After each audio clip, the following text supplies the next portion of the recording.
The Witcher Season 3 surprised me. Maybe not in the way you'd expect after that opening line, I didn't exactly like it, but the most shocking revelation to come from me strapping myself into a straitjacket in preparation for another season of Netflix Witcher was that it seems like this new season feels the same way about the second one that I do.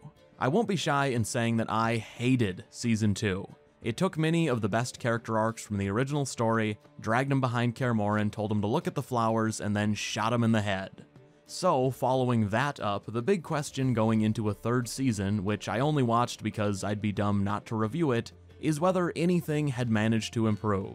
Were there any lessons learned from the backlash this show has now faced for nearly 2 years straight? And is this new season at least better than the spin-off they put out last year, the one that became the lowest rated show in Netflix history? Well, the answer to both of those questions, in my opinion at least, is yes, with like 175 asterisks attached to that yes. Overall, Season 3 Part 1 is a less frustrating watch than what came before. Part of that is because, in heading into this season, the writers had already done the heavy lifting in making a huge mess. Yennefer tried to trade Ciri's soul to a demon last time we saw her. It couldn't possibly get worse, right? Well, right, actually, yes. The season premiere is mostly an hour-long session of admitting that Season 2 was a complete and utter misfire. Don't get me wrong, it's not an apologetic premiere fixing things. It's more like they got around to writing this season and realized that they'd set nothing up for the story to move forward, and that very few of the characters have the relationships they need to. Most notably, the main trio. Where this season opens, pre-Thanedd Ball, is the point in the story where a deep and extended mother-daughter relationship between Yennefer and Ciri needed to have already been firmly established. Last season, though, they decided none of that setup was important, unless the writer's room's idea of a healthy mother-daughter bond involved demonic sacrifice. They wrote Yen last season so neither Geralt or Ciri should trust her at all, and the show attempts to quickly fix this and convince you that Yen's betrayal doesn't really matter now, and all is well. For Geralt, they do this using a bunch of voiceover, where Yennefer repeatedly begs for his attention. Begs. With cutesy little letters that read like they should have been taped to someone's locker in high school. I really think that alone should say just about everything when it comes to what this show did to Yennefer last season. Is there anything less Yen-like than months-long groveling sessions, begging and begging Geralt to look her way? The answer is no, there isn't, and they try to wrap those letters in a book reference by having them start with "Dear Friend."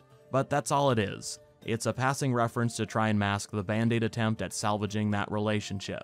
Even less attention is given to Ciri and Yennefer, at least at first, because in the premiere the relationship they don't have is mostly addressed by Geralt just looking at the two of them in the distance while they smile, and that's how you're supposed to know that they're cool now. And then of course there's also a 15-second exchange where Ciri says, "You were gonna sacrifice me to a demon in Season 2 Episode 7 of Netflix's hit comedy The Witcher. That was very, very rude." And Yen replies, "I only did it because I was sad, but I'll never do it again."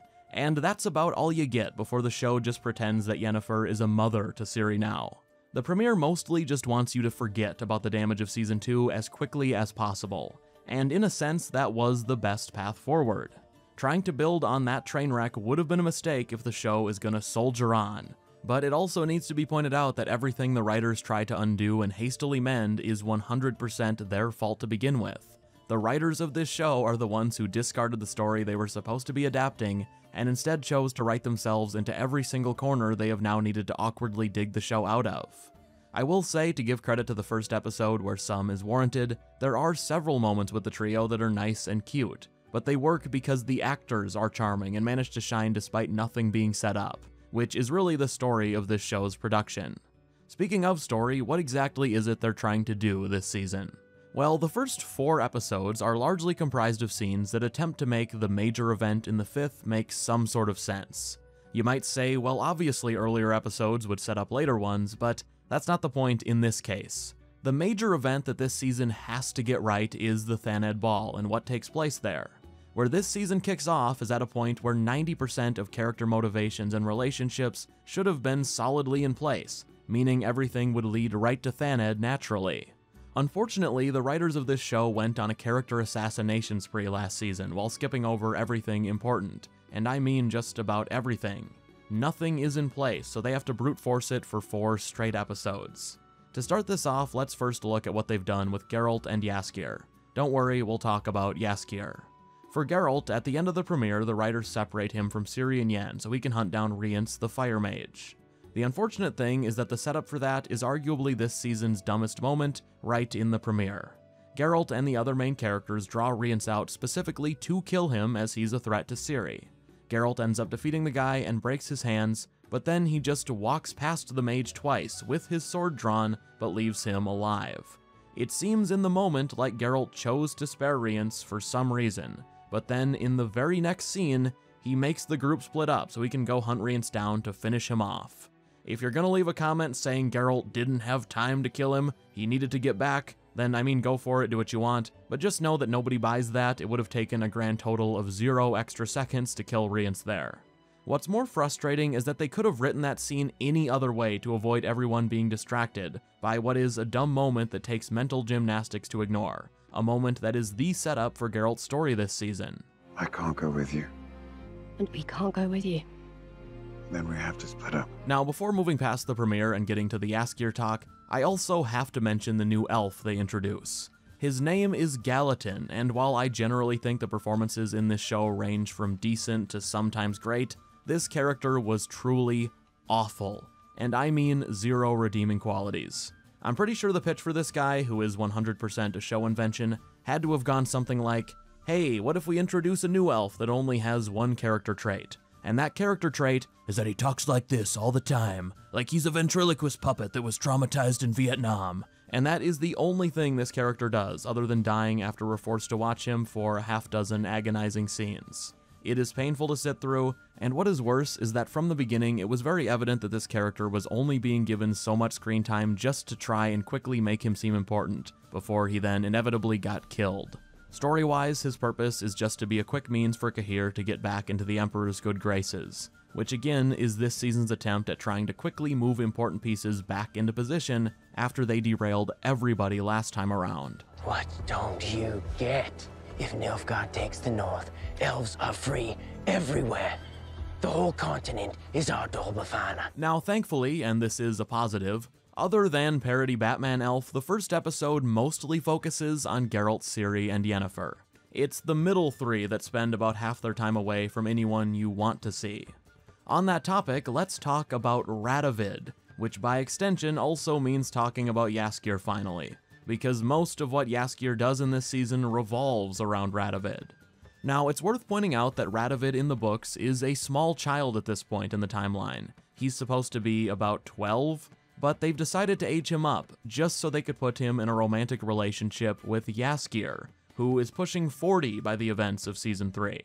Now, if you don't think that was a strange choice, I won't ask for you to like and subscribe. Instead, I'll just request that you please seek help. But that aside, you may ask what purpose aging 12-year-old Radovid up serves to the story. Surely such an odd change had a good reason behind it, right? Well, the answer will shock you to your very core, I'm sure of it considering this show's track record, but Radovid being Radovid serves absolutely no purpose at all. This character is Radovid in name only, which shouldn't really come as a shock. That description applies to about a third of the book characters in this show. They've used Radovid's name and attached it to a new, previously non-existent brother of Redania's King Vizimir, whereas Radovid is supposed to be his very young son. They could have easily just created a brother without using Radovid's name, could have called him Bob or Travis or Scooter, and it would have made no story difference whatsoever. It feels to me like they just wanted the name recognition and maybe to rile people up, because most fans associate Radovid with what he gets up to in Witcher 3, and putting Radovid and Dandelion are now a couple in a headline is sure to get people's attention. To be completely blunt, I really could not possibly care less what the Netflix version of Jaskier gets up to romantically. In any context, it just doesn't interest me, but ignoring the romance element, almost all of Radovid's scenes were a tough watch. The writers have kept up their trend of apparently only being capable of showing that kings and princes are incompetent by going way over the top with it. In Season 1, they made Foltest a blubbering moron. In the Blood Origin spinoff, every single male ruler was a parody-level idiot. And now, in Season 3, Vizimir, who's supposed to be a wise and pretty level-headed king, is instead an exaggerated clown, whereas Radovid speaks like he has the vocabulary of a 12-year-old, which I suppose might be their nod to the source material. The performance itself is also bizarre for Radovid. At all times, this version speaks like he's on the verge of bursting into tears because he doesn't know where he is, like he wandered down the wrong aisle at Walmart. It's suggested that he's playing up being an idiot at times, but that excuse doesn't explain half of his other private scenes where he acts almost exactly the same. Anyway, how Radovid and Jaskier's steamy love affair begins is that Jaskier is working with Redania to potentially have Ciri sent to them, as he thinks that wouldn't be a bad place for her. Jaskier tells Philippa and Radovid that if they can take out Rience, then they'll have earned Ciri's trust, and this eventually leads to sparks flying in a garden shed on Thaned Isle. That has to be a new sentence. Anyway, since I mentioned Philippa, let me address the side character situation. If you hated that Season 2 spent most of its time away from both Geralt and Ciri, well, episodes 2, 3, and 4, especially 2 and 3, have a ton of that. But I will say that the side characters they spend the most time on are more engaging than what we had last time around. When I say they're better, well, you know how Season 2 invented a storyline for Fringilla out of thin air and just made her a main character, to the point where she must have had nearly the same amount of screen time as Geralt? Well, she is barely in this season so far. I think she had 3 scenes, and close to the same can be said for Francesca, who was also all over Season 2. In her case, it seems like they just don't really know what to do with her, whereas with Fringilla, it seems like they're setting her up to have a big return. Although Netflix, if you're watching, feel free to take your time on that one, because most of the screen time those characters were given last season instead went to Philippa and Dijkstra this time around. Now, a couple of their scenes really don't work, but the actors they cast for Dijkstra and Philippa are great, in my opinion, and they actually have some of the pretty complex Philippa-Dijkstra dynamic locked down. Whereas with last season, whenever the show would cut back to Fringilla or Francesca, or the character assassinating Vesemir wants to make Ciri take the Witcher mutation subplot, I would just groan. When this season would cut away to Philippa, Dijkstra, or both, I would at least be somewhat interested, because there were individual good scenes, which meant I was hopeful for another, which is more than I could ever say during the second season. The Emperor, Emir, also has a bunch of scenes, and his moments overall are not half bad. The actor is good, he's a little young looking for Emir, but that's a nitpick, and most importantly, his screen time isn't excruciating to watch, which, if you can't tell, that's where the bar was for me leading into this season. I could truly see this actor excelling in some of what is to come for his character, and I hope he nails it.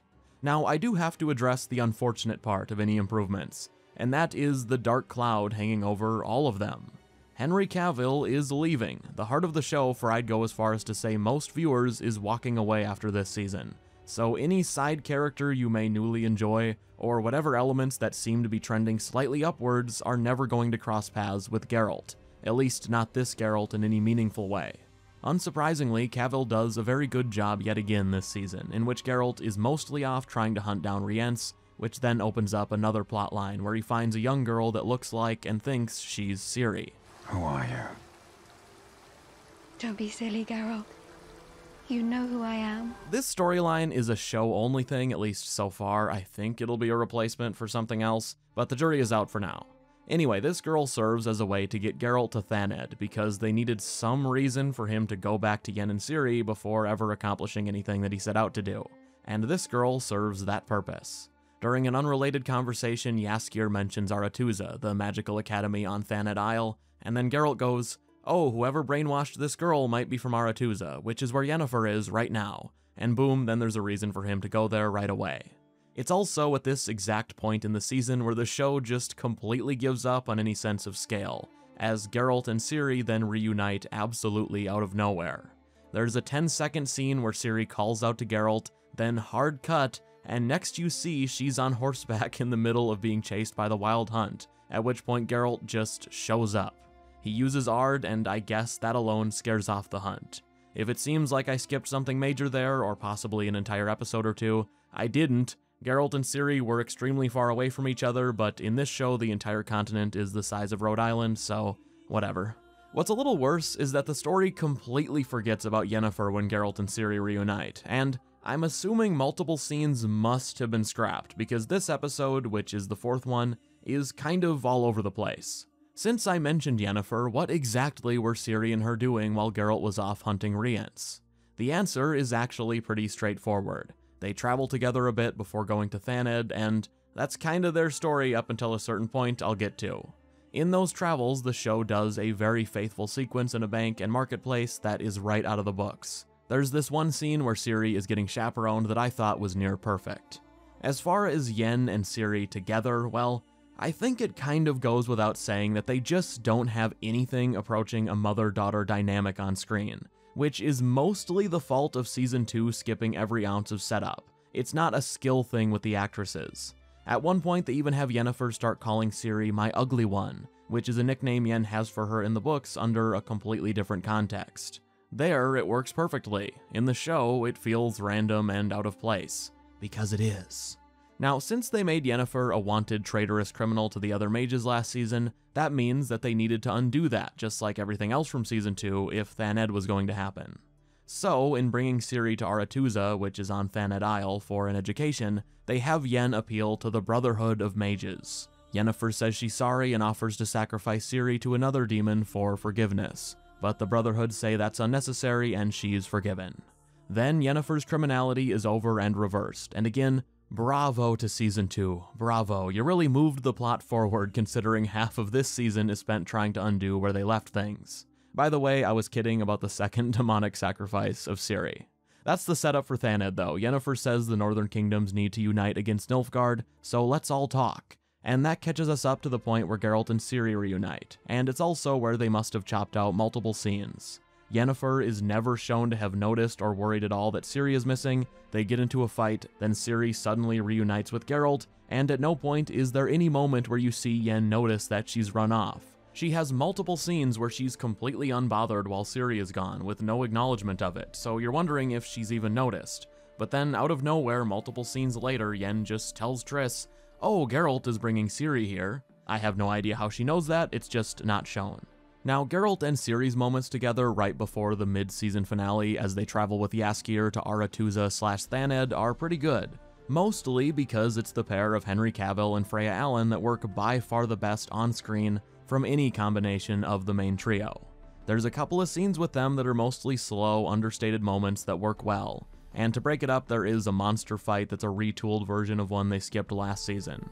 I haven't yet talked about any of the action in this season, and honestly, it's because there's nothing to say, really. The fight choreography is mostly pretty good. I believe they brought back the guy from the Blaviken scene for certain moments, but other than that, the visuals in this season, and this goes beyond the fights and monsters, were downgraded drastically from even Season 2.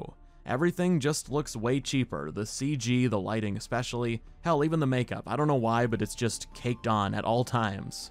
Anyway, after that fight I mentioned, we then get our reunion of the core 4 characters, and this results in what I think is easily the best scene of the last 2 seasons. Ciri and Jaskier walk off to give Yen and Geralt some privacy while still watching them from a distance, and then together the two of them start imitating/parodying what Geralt and Yen might be saying. Well, at least she was in disguise there, not clanging stupid swords when I specifically told her not to draw attention to herself. Funny, I wonder how she learned such complete and utter disregard for authority. That's a good one. You're unbelievable. You're delusional. I thought that scene was genuinely cute. Really, the main cast of this show is solid to great all around. All that's left now, though, is the final episode before the break, the meeting at Thanedd. Well, sort of, because this first part of the season ends on a cliffhanger before most of what should be the good stuff takes place. Now, your enjoyment of this episode is likely to be based almost entirely on 3 things. First is whether you personally buy into the Netflix Geralt and Netflix Yennefer chemistry. I wish I felt differently, but I've always thought that Henry Cavill's Geralt has better on-screen chemistry with just about every other character. Ciri, Jaskier, Yarpen, Nivellen, Renfri, name the character, and I think they work better on screen together than Geralt and Yennefer in the show. I expect I'm nearly alone in feeling that way, that's okay, but I've tried and I just can't buy into it fully. It always feels off. Now, the second factor in your enjoyment is whether you like what they did with repetition. You see, the first 20-ish minutes of the mid-season finale play twice, back to back. 40 of the 50 minutes are that. There's some time manipulation going on, so you see the same events play out twice in a row.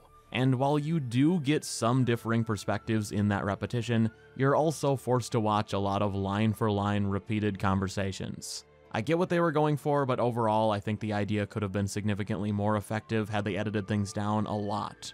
The final major enjoyment factor is whether you've read the books, because the core conflict of this episode is a show invention, specifically written for people who haven't, which isn't necessarily a problem. I just think you're a lot more likely to enjoy this mid-season finale if you don't realize what part of the episode is a tacked-on misdirect. It involves Geralt and Yennefer thinking Stregobor is behind the fake brainwash Ciri and other dastardly deeds, and a ton of focus is put on the character of Stregobor, who I couldn't possibly care less about in this show. And when you're familiar with where things are going, aka the reveal at the end of the episode that Vilgefortz is who they should have been focusing on, then the Stregobor stuff is really likely to test your patience. Between that and the other repetition, I just found that the mid-season finale was about 15 to 20 minutes of worthwhile material stretched to 50. And maybe this episode will work a little better once we get to see the second half of Thanedd, when the rest of the season comes out. The episode ends with Dijkstra cornering Geralt as a commotion is heard breaking out in the distance, and that sets up what's to come. Now that I've seen this first part of the season, I can say that it did exceed my expectations, and I do think it's a step up from Season 2. That only means so much though, and Season 3 Part 1 gets a 5 out of 10 from me. It has plenty of redeeming moments, and it also has several that made my eyes roll so far back into my skull I'm not sure I'll ever see again. Maybe most important of all is that this season pays dearly for the sins of Season 2, spending much of its runtime awkwardly shoving in what they skipped and undoing everything that needed it, which were all show decisions to begin with. This video will probably get a total of 0 likes because I'm sure half my audience want me to say this is the worst thing ever made, and the other half want me to say it's absolutely flawless. Truth is, in my opinion at least, the show is very mediocre, and needlessly so.